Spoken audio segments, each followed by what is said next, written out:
Mis queridos hermanos y mis apreciados amigos, reciban de parte de BioChannel un saludo muy especial para la emisión de hoy que se titula Una sola lengua. Bienvenidos.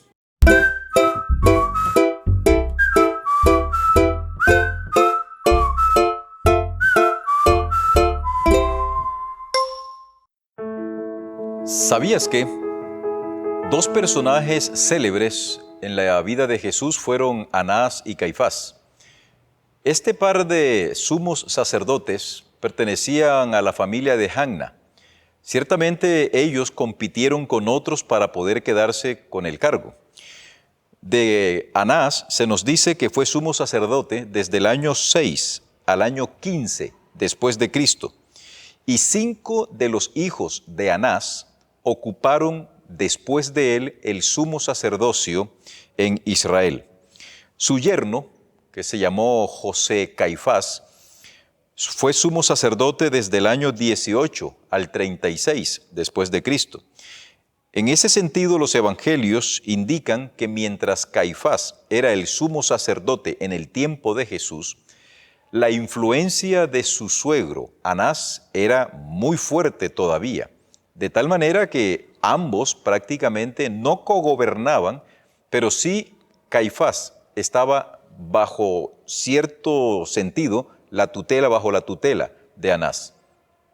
Flavio Josefo, el historiador judeo-romano, cuenta que uno de los hijos de Anás, que se llamó Ananús, fue el responsable de la muerte de Jacobo.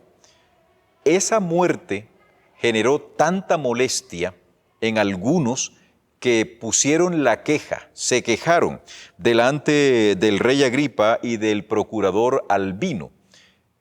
Como resultado de esta queja, Ananús fue quitado, fue removido del cargo. Así que, ¿sabías que Anás, Caifás, Ananús fueron sumos sacerdotes que realmente fueron una peste? De sumos sacerdotes tenían nada, porque eran puestos comprados o nombrados políticamente. Para hoy martes 26 de abril, el tópico de la lección es una sola lengua. En el salón de clase, los estudiantes de teología, normalmente los de primer ingreso, y eventualmente uno que otro despistado en algunos semestres superiores, nos preguntan, pastor, ¿qué lengua hablaba Adán? ¿Cuál era el lenguaje?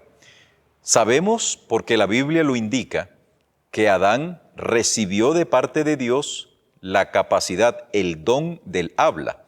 Lo verificamos en el hecho de que cuando Dios le trae a Eva para presentársela como su esposa, Adán dijo, esta es ahora hueso de mis huesos y carne de mi carne.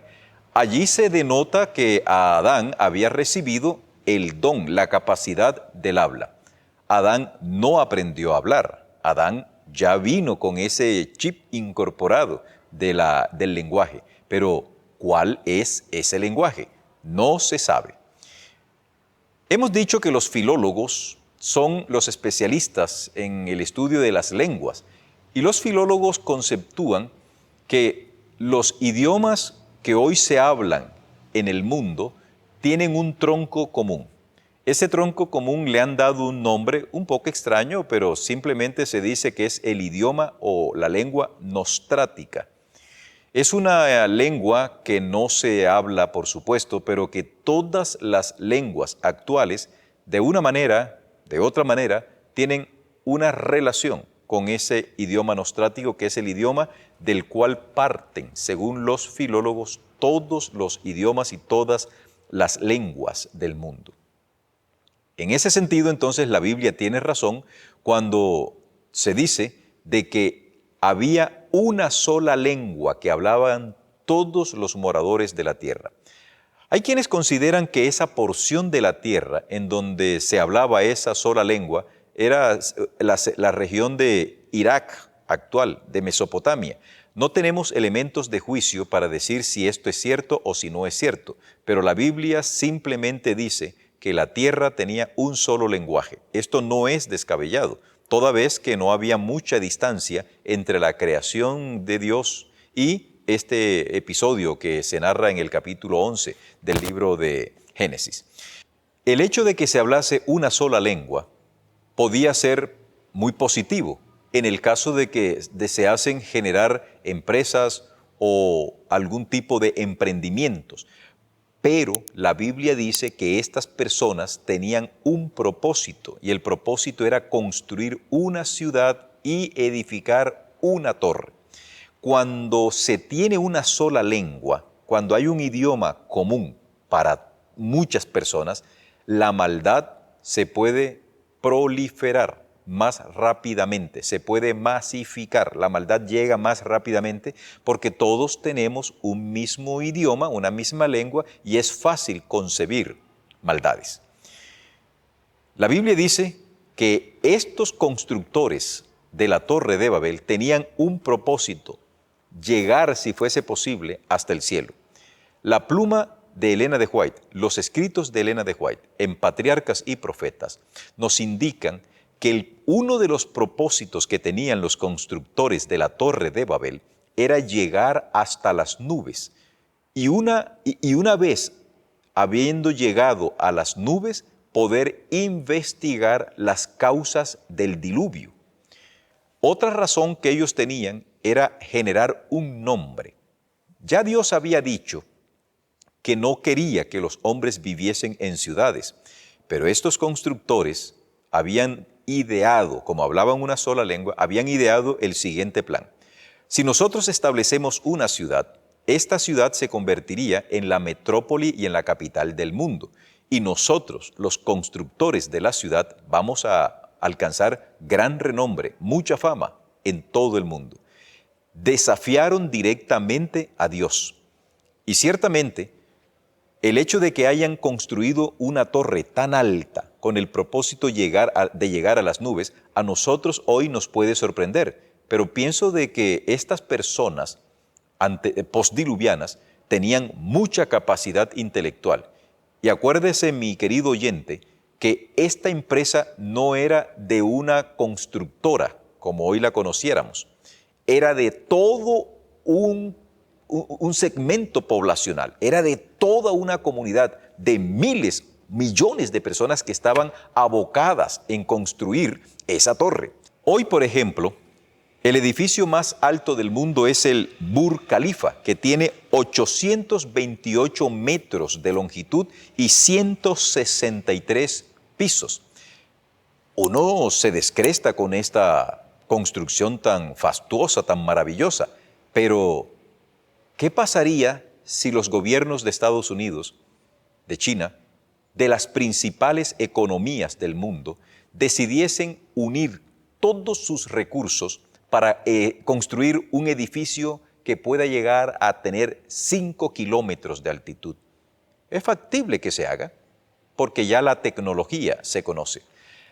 En los tiempos de la Biblia, estos hombres pudieron haber llegado a donde se forma la lluvia, es decir, en las nubes, cúmulos o en los nimboestratos, que están más o menos entre 2.000 a 3.000 metros de altitud. Estamos hablando de 2 a 3 kilómetros aproximadamente.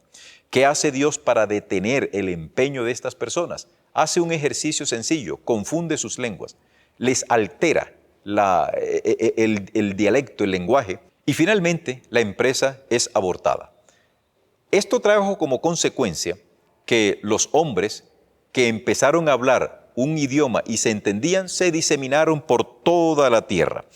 Esto, queridos, es una lección para nosotros. La lengua es algo importante, el idioma es algo importante, pero cuando nosotros no sabemos utilizar adecuadamente nuestro lenguaje, cuando la lengua es un instrumento de perdición, es un instrumento de maldad, es preferible mejor quedarse mudo.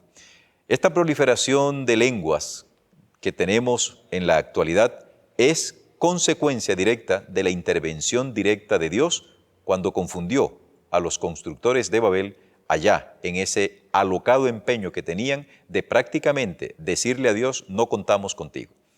Afortunadamente, cuando Cristo vuelva por segunda vez, habrá una sola lengua. Los redimidos hablaremos una sola lengua, pero esa lengua no se empleará para cosas malas, sino para alabar el nombre de Dios, para interactuar entre nosotros y para llevar empresas que sean realmente dignas de todo redimido, empresas que satisfagan, que honren y que ennoblezcan el nombre de nuestro Dios. Ese es el mayor propósito que Dios tiene al salvarnos a nosotros. Que la educación continúe, que el lenguaje siga adelante, que la ciencia siga avanzando y en un solo lenguaje de los redimidos, las empresas que emprenderemos serían maravillosas. Que en este día Dios te bendiga, que Dios pueda derramar sobre ti la luz del cielo e ilumine tu entendimiento para que puedas caminar a la luz que Él te da. Bendiciones.